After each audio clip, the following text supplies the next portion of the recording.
ಒಂದಾನೊಂದು ಕಾಲದಲ್ಲಿ ಜಾರ್ಜ್ ಅನ್ನೋ ಹೆಸರಿನ ಹುಡುಗನಿದ್ದ. ಅವನು ಮಗುವಾಗಿದ್ದಾಗ ಕಿನ್ನರಿಯರು ಅವನನ್ನ ಕರ್ಕೊಂಡು ಹೋಗಿದ್ರು. ಮತ್ತೆ ಅವನು ಕಿನ್ನರಿಯರ ಹತ್ರನೇ ಬೆಳೆದಿದ್ದ. ಅವರು ಅವನನ್ನ ಒಳ್ಳೆಯ ಹುಡುಗನನ್ನಾಗಿ ಮಾತ್ರವಲ್ಲ, ಧೈರ್ಯವಂತನನ್ನಾಗೂ ಬೆಳೆಸಿದ್ರು ಕಿನ್ನರಿಯರು. ಒಂದು ದಿನ ಅವನು ಮರಳಿ ಈ ಭೂಲೋಕಕ್ಕೆ ಬರೋ ಸಮಯ ಬಂತು.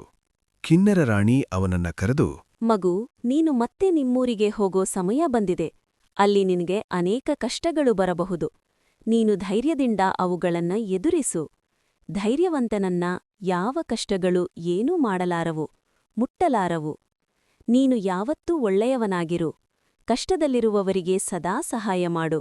ಈ ಎಲ್ಲಾ ಸದ್ಗುಣಗಳು ನಿನ್ನನ್ನ ಕಾಯ್ತವೆ ಅಂತ ಬುದ್ಧಿವಾದ ಹೇಳಿ ಕಳಿಸಿಕೊಟ್ಲು. ದುಃಖದಿಂದಾನೇ ಅನ್ನಬಹುದು ಜಾರ್ಜ್ ಊರಿನ ಕಡೆಗೆ ಹೊರಟ. ಪ್ರಯಾಣ ಮಾಡ್ತಾ ಮಾಡ್ತಾ ಸೆಲೀನಾ ಅನ್ನೋ ದೇಶದಲ್ಲಿ ಜನ ತುಂಬಾ ಕಷ್ಟಗಳನ್ನ ಅನುಭವಿಸ್ತಾ ಇದ್ದಾರೆ ಅಂತ ತಿಳಿಯಿತು. ತನ್ನಿಂದೇನಾದ್ರೂ ಸಹಾಯ ಆಗುತ್ತೋ ನೋಡೋಣ ಅಂತ ಸೆಲೀನಾಕ್ಕೆ ಬಂದು ಮುಟ್ಟಿದ. ಅರಮನೆಯ ಎತ್ತರದ ಗೋಡೆಗಳು ಆವರಿಸಿದ್ದವು. ಅದರ ಸುತ್ತಲಿದ್ದ ಊರಿನಲ್ಲಿ ಹೆಚ್ಚು ಜನರೇನೂ ಕಾಣಿಸ್ತಾ ಇರಲಿಲ್ಲ. ಇದೇನಪ್ಪಾ ಇದು ಅಂತ ಅಂದ್ಕೊಳ್ತಾ ಇರೋವಾಗ ಕೋಟೆಯ ಬಾಗಿಲಿನಿಂದ ಒಬ್ಬ ಹುಡುಗಿ ಹೊರಗೆ ಬಂದಳು. ಇವನನ್ನು ಕಂಡು ಏನು ಎತ್ತ ಅಂತ ವಿಚಾರಿಸಿದಳು. ಸಹಾಯ ಮಾಡೋಕ್ ಬಂದಿದ್ದೀನಿ ಅನ್ನೋ ಮಾತು ಕೇಳಿದವಳೇ ಕಣ್ಣೀರು ತುಂಬಿಕೊಂಡದು. ಕಥೆ ನಡೆದಿದ್ದು ಇಷ್ಟು. ಆ ಊರಿಗೆ ಒಂದು ಮಹಾಕ್ರೂರಿ ದೈತ್ಯ ಪ್ರಾಣಿ ಬಂದಿತ್ತು. ಬಂದು ಆ ಊರಿನ ರಾಜನನ್ನು ಕೊಂದುಹಾಕಿತ್ತು. ಪ್ರತಿದಿನ ರಾತ್ರಿ ಊಟಕ್ಕೆ 2 ಕೊಬ್ಬಿದ ಕುರಿ ಅಥವಾ ಮೇಕೆಗಳನ್ನ ಕಳಿಸ್ಬೇಕು. ಇಲ್ದೇ ಹೋದ್ರೆ ಊರೊಳಗ್ ಬಂದು ಕೈಗೆ ಸಿಕ್ಕಿದವ್ರನ್ನ ಕೊಂದು ತಿಂದ್ಹಾಕ್ತೀನಿ ಅಂತ ಹೆದರಿಸಿತ್ತು. ಅದಕ್ಕೆ ಹೆದ್ರಿ ಊರಿನವರೆಲ್ಲ ಕೋಟೆಯೊಳಗೆ ಅಡಗಿಕೊಂಡಿದ್ರು. ಅಯ್ಯೋ, ಈ ಹುಡುಗಿ ಯಾರು ಅಂತ ಹೇಳಿಲ್ಲ ಅಲ್ವಾ? ಅವಳು ಆ ಊರಿನ ರಾಜಕುಮಾರಿ. ಹೆಸರು ರೋಸ್ ಅಂತ. ಇಷ್ಟು ಹೇಳಿದ ನಂತರ ಹೇಳಿದಳು, ನಾವಿವತ್ತು ನಮ್ಮಲ್ಲಿದ್ದ ಕಡೆಯ 2 ಕುರಿಗಳನ್ನು ಆ ಕ್ರೂರಿ ದೈತ್ಯ ಪ್ರಾಣಿಗೆ ಆಹಾರವಾಗಿ ಕಳಿಸಿದ್ದೇವೆ. ನಾಳೆಗೆ ಏನ್ ಮಾಡೋದು ಅಂತ ಎಲ್ರೂ ಚಿಂತೆ ಮಾಡ್ತಾ ಇದ್ದಾರೆ. ಅದು ಊರೊಳಗೆ ಬಂದು ನಮ್ಮೆಲ್ಲರನ್ನೂ ಕೊಲ್ಲೋದು ಸತ್ಯ ಅಂತ ಹೆದ್ರಿ ಸಾಯ್ತಾ ಇದ್ದೀವಿ. ಜಾರ್ಜ್ಗೆ ಕೆಟ್ಟದೆನಿಸಿತು. ಪಾಪದೆ ಜನ ಸುಮ್ನೆ ಹೆದರ್ತಾ ಇದ್ದಾರೆ. ಒಂದಿಷ್ಟು ಮಂದಿ ಒಟ್ಟಾಗಿ ಸೇರಿ ಹೊಡೆದು ಹಾಕಿದ್ರೆ ಸೈ. ಹಾಗಂತಾನೆ ರಾಜ್ಕುಮಾರಿಗೆ ಹೇಳ್ದ. ಅವಳು ಹೇಳಿದ್ಲು, ನೀನು ಆ ಕ್ರೂರಿ ದೈತ್ಯ ಪ್ರಾಣಿಯನ್ನ ನೋಡಿಲ್ಲ. ಅದರ ಚರ್ಮ ಎಷ್ಟು ಗಡಸಾಗಿದೆ ಅಂದ್ರೆ ಕತ್ತಿ, ಬಾಣ ಯಾವುದೂ ಅದರ ಮೈಗೆ ತಗಲೋದೇ ಇಲ್ಲ.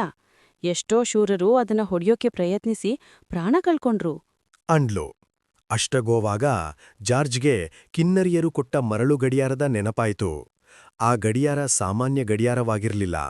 ಗಡಿಯಾರದ ಒಳಗೆ ಮರಳಿನ ಬದಲಾಗಿ ತೀರಾ ತುಂಬಾ ತಣ್ಣಗಿರೋ ಭರ್ಪದ ಕಣಗಳನ್ನ ತುಂಬಿಸಲಾಗಿತ್ತು. ಅದೇನಾದ್ರೂ ಪುಡಿಯಾದ್ರೆ ಭರ್ಪದ ಕಣಗಳಲ್ಲಿ ಅಡಗಿದ್ದ ಶೈತ್ಯ ಇಡೀ ಪರಿಸರವನ್ನೇ ಹೆಪ್ಪುಗಟ್ಟಿಸುವಷ್ಟು ಶಕ್ತಿಶಾಲಿಯಾಗಿತ್ತು. ಮತ್ತೆ ಕಿನ್ನರಿಯರು ಹೇಳಿದ ಪಾಠ ಜಾರ್ಜ್ಗೆ ನೆನಪಾಯಿತು. ಮನುಷ್ಯ, ಪ್ರಾಣಿ, ಗಿಡ, ಮರ ಇದೆಲ್ಲದರ ಜೀವಾನೂ ಅದರ ಪ್ರಾಣಶಕ್ತಿಯಲ್ಲಿ ಅಡಗಿದೆ.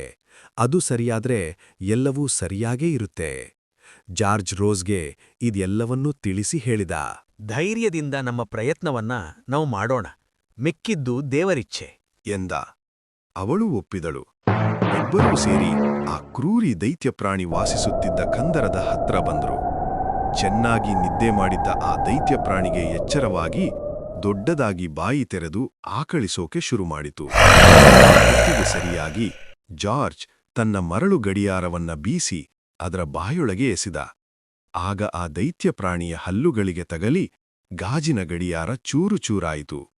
ಅದರೊಳಗಿದ್ದ ಅತೀ ಶೈತ್ಯದ ಕಣಗಳು ವಿಕಸನಗೊಂಡು ದೈತ್ಯ ಪ್ರಾಣಿಯ ಬಾಯಿ ತುಂಬಾ ಹರಡಿದವು. ಅದರ ಬಾಯಿ ಮರಗಟ್ಟಿ ಹೋಯಿತು.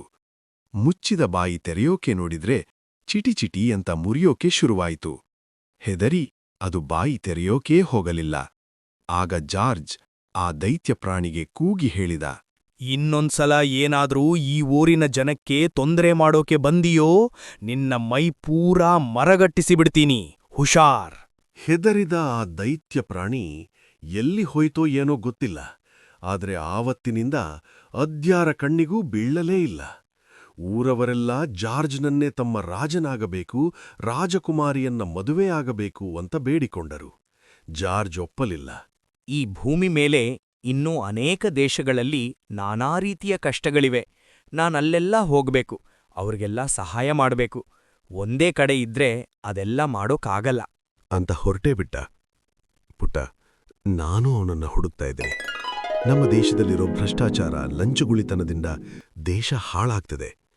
ಜಾರ್ಜ್ ಹತ್ರ ಈ ವಿಷಯವಾಗಿ ಏನಾದ್ರೂ ಪರಿಹಾರ ಇದೆಯಾ? ಪರಿಹಾರ ಸಿಗುತ್ತಾ ನೋಡೋಣ ಅಂತ. ನೀನು ಅವನನ್ನ ಕಂಡ್ರೆ ಅವನನ್ನ ನನ್ನ ಆಫೀಸಿಗೆ ಕಳಿಸ್ತೀಯಾ?